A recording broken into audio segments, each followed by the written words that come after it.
ശുഭഹോലോ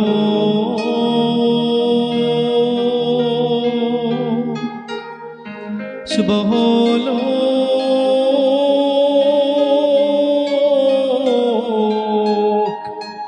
മോറൻവാലോ ഹാലി ഞങ്ങളുടെ കർത്താവായ യേശുമശീഹ, ഞങ്ങൾ ഭക്ഷിച്ചതായ ശരീരവും ഞങ്ങൾ പാനം ചെയ്ത പാവരിഹാരവും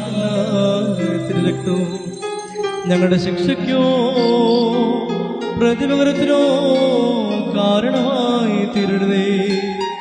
പിന്നെയോ ഞങ്ങളെല്ലാവരുടെയും ജീവനും രക്ഷയ്ക്കുമായി ഭവിക്കണമേ. ദൈവം തമ്പുരാനേ, ഞങ്ങളെല്ലാവരെയും അനുഗ്രഹിക്കുകയും ചെയ്യണമേ.